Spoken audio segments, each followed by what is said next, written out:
Hello friends, welcome to another video. My name is Wilma, you're watching NB Reads, and today we're going to talk about, holding my coffee, so professional. Today we're going to talk about the books that I read from October to December, so the last books of 2025. We're doing it, finally. Let's go.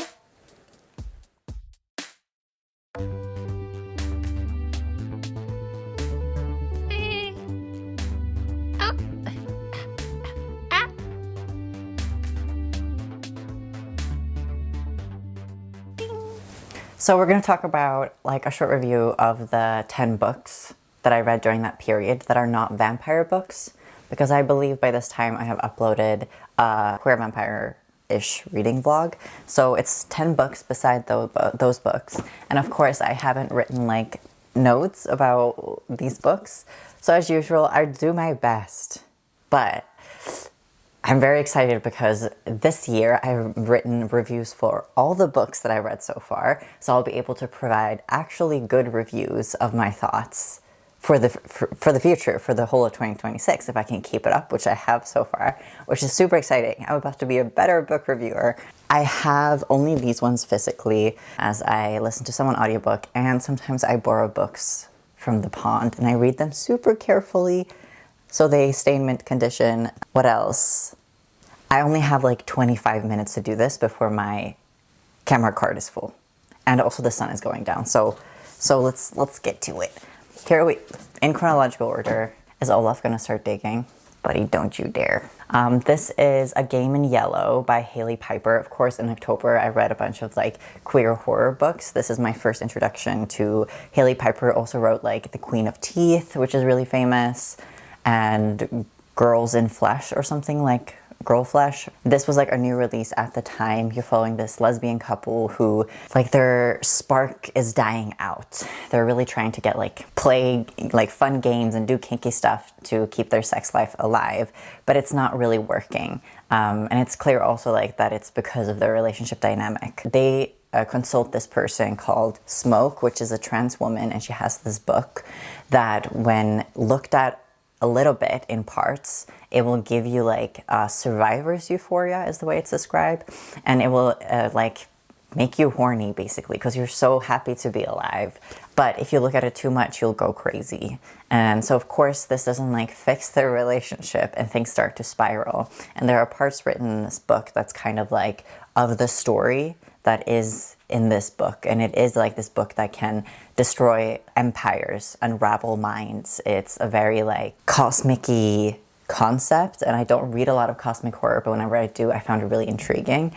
And what I remember from this one is that it's exciting and easy to read, but it's really frustrating to read like the character dynamics between these people. They're so flawed, both of them, and their communication, they're really struggling with communicating well with each other, and they both make so many mistakes. And then there's this cosmic element, and it's kind of talks about this like king and these rooms and builds a world about this book. And to me, it gets a little bit like medieval and knight, and I wish like the content of the book itself was something cooler.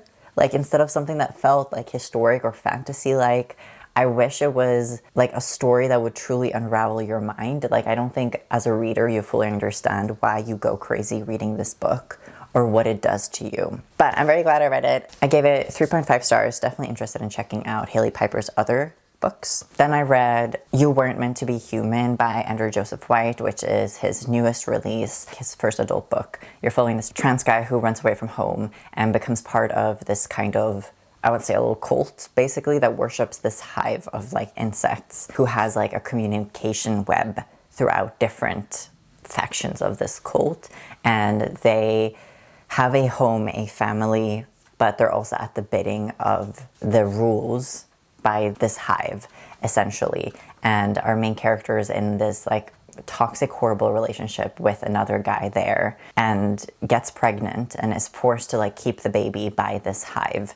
And it's about like the main character's internal like dysphoria with this, how like trapped he feels in his body, and by this fate that he like doesn't want at all, and things are uncovered by like his past and people who help him. Its stuff is revealed by his family. I wasn't a fan of this book. I gave it 3.25 stars. I remember it as like a book that I didn't like. Of course, like Andrew Joseph White writes in a way that's very easy to read, very engaging, and I always love like a fast-paced horror book. I think that the hive aspect of it could have been more horror-y, to be honest. I was extremely frustrated with how the character development of the main character, it kind of felt like his only personality trait at times was how much he hated himself, and there was like so little to it. And especially like learning about his upbringing, I just felt like the self-hatred wasn't warranted, and it made me not like him in a way. Like, it was just a very flat character. And I wish there was more to him. Like, of course people have self-hatred, and I think Andrew could have like explored that in this book, how deep it runs. But I just didn't feel like there was multiplicity with the main character, which was so frustrating. And the insects could have gone further, to be honest. The horror could have been more gruesome, which I feel like is a lot to say for Andrew Joseph White. Then I buddy read this with Sean. This is My Body by Lindsay King Miller. I read another book by her, like a short, small one called The Z Word, which is like a zombie book, and I thought that one was so good. So I wanted to pick up like her new release. And this one, you follow this single lesbian mom who has a child, Dylan. She's run away from like her Catholic, I believe, family and upbringing that was really traumatizing to her, and hasn't explained or divulged any of this information to Dylan. But then at some point in the beginning of the book, Dylan gets like what our main character, I can't remember her name, Bridget, perceives as being possessed by a demon. She doesn't have like the tools to deal with this, and the communication between her and her daughter is very fraught. Like, her daughter is a teenager, and so she takes her back home, something like she swore she would never do, to get help from her Catholic grandfather, I don't remember which one, which obviously turns out to be a mistake, and the horrors ensue. So it's like a religious horror about possession. I think the two characters, Bridget and Dylan, and their child-parent dynamic was so accurate and so relatable for someone who has been a teen with a mother. I feel like it was portrayed really well and in a very realistic way, and I really appreciate that. It's always like good to have representation of like queer parents, or like queer single parents, for example. I don't feel like there's a lot of stories from that perspective. And Bridget has made mistakes, but is a good human, you know? And then they have to like figure out their relationship, how to communicate, how to be honest and actually tell each other stuff within this possession thing that's going on, and like confronting her past. I think like the buildup of it was so tense, and I just like stayed up and like kept reading, which, as someone who's just like overwhelmed by life in general, it's nice when you find a book that like fully consumes you, and this really did that, and I really appreciated that. There was kind of this like villainy explanation dialogue at the end, which I think played down the book a little bit and also wasn't super fleshed out. Like, I still had questions about like how the magic in this book worked or what really happened, but there was a lot of exciting reveals and a lot of like really stressful moments. And yeah, I recommend this book. I gave it 4.25 stars. I will definitely pick up more books by Lindsay King Miller. Had a really good time. Then this was our book club book for October, We Were Witches by Ariel Gore. A lot of people really love this book. I think it's autofiction, possibly like more memoir than fiction, because you follow the main character, Ariel. She gets pregnant really young and is like a old teen mom, I believe. But she's committed to like putting her life in order so that she will have like a good life and be able to provide for her kids. So she like puts herself through debt to go to college. It's very feminist centered by like both the conversations that are being had and the experience of the main character. There's a lot of like very relatable moments that the author main character goes through, both with like misogyny from the state and from her boyfriends, her ex, the father of her child, her family, and all these like fraught relationships, which is like explored through the lens of feminism, as well as like the community she's seeking and the way that like she reaches for like spirituality or like witchy rituals to help her like manifest and protect herself. I really liked this. I honestly don't remember much about like the plot of the book, but there were some like really interesting reflections, and I really enjoyed like discussing this book in book club. There's some quite like, I guess, traumatizing things in it, but I gave it 4.5 stars. I highly recommend it. I loved it a lot, but I honestly can't remember the details of why I loved it a lot. Liked it a lot. Loved is a little extreme. Then I picked up the sequel to Board Gay Werewolf, Shy Trans Banshee, which came out recently at the time. So I can't really spoil too much about like this book because it takes place after the first one, obviously, but our main character is like the Board Gay Werewolf. And in this book, the Shy Trans Banshee is a new character that comes into the story. But in the book, it's sort of presented as like, oh, we don't know what she is, you know? But the title is literally, she's a shy trans banshee. We know this as the reader because we read the title. So it's kind of like the reveal and the whole like process of getting there is sort of pointless. To be honest, I love a good series exploring different characters, like queer characters, different identities with different like magical powers or like different beings. Like, I think that's so cool, and chances are I will probably pick up the third book in this series, but I gave this book 2.5 stars. It was just not as like funny and exciting, and the plot just didn't feel as fleshed out because the world grew significantly from the first book to the second book. And the author struggled a little bit with like making the plot make sense. Like, I think the way to do these sort of like series where each is like focused on like a new character, or is for it to sort of feel like they are almost, could be seen as like standalones, but without being standalones. But that's how I feel like these series really work, is if you structure the narrative of that story that way. But this was just too connected to the first book, but so far away from the first book, but yet the same characters. Yeah, I was bored a lot reading this, which was really unfortunate because this is like supposed to be like a fun, light book with action and humor. And I got kind of frustrated a little bit with our main character, the Board Gay Werewolf, because of how not fully progressive he was with his politics. I don't know. He had some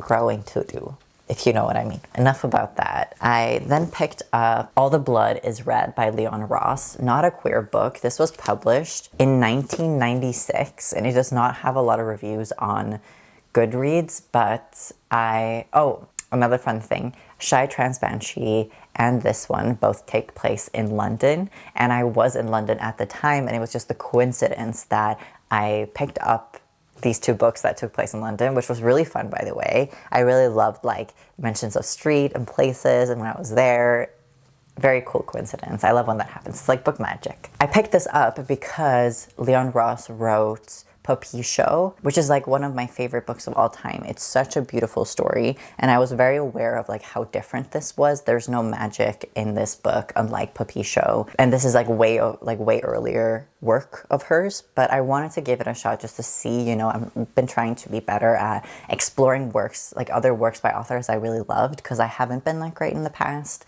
and I feel like I could be really missing out. This for me was very like middle of the road book. The premise is not something that I would normally enjoy, which is like obviously my biggest mistake with picking this up, but I think that it's good for me to like explore these authors more, you know? But you follow these three women in London, and they are kind of all know each other, or they're connected, or they get to know each other throughout this book, and you get each woman's like perspective. They all have different life paths, different professions, and also like experience womanhood and their wants and race and their heritage in such different ways. And it's kind of like an exploration of that, and their friendship or like their dynamic all gets like uprooted or revealed who they are and what they prioritize, because there's a character who gets sexually assaulted, and they have to go through a lot following that. What is it called? Outfall? No. The fallout of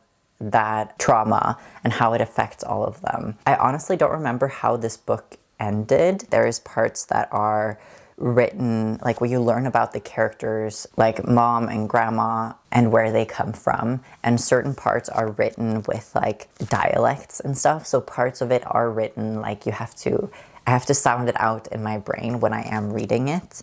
But it's written very well. And I definitely like, I will 100% still pick up books by this author in the future. There's absolutely nothing wrong with this book. I think this could be like someone's favorite book. I just generally don't enjoy literary fiction that is just very literary. But I gave it 3 stars. Solid read. Very happy I read it. And it also takes place in the 90s. I think this is the oldest book I've read in like a really long time. Like I'm not reading classics anymore. And it's rare that I pick up like an older work. And so even though it's just 96, like it feels like ages since I read a book. Yeah, this old. Then the next book I read was for the November book club. This is Noema.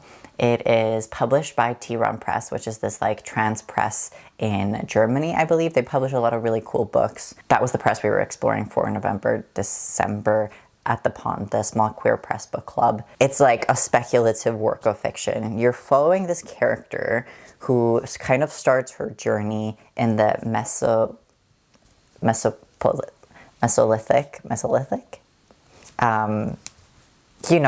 era. And it's about kind of like, this book is really complicated. You follow like her daily life and how the world is like structured at that time. And they talk about like the lost ones.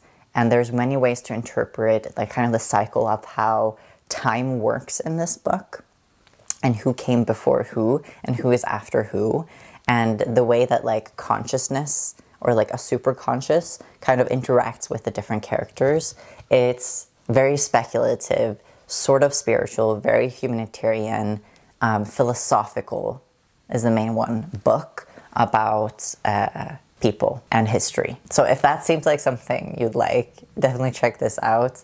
I gave it 4 stars. I'm running out of time, so I can't talk more about it. But I'm so excited to be reading like basically all the books by this press. I just think they're really cool, and like the stories that are just very speculative in the ways that I really appreciate, like that they publish these works. Incredible. And then I started basically the whole vampire thing, and there's a bunch of books read in between here.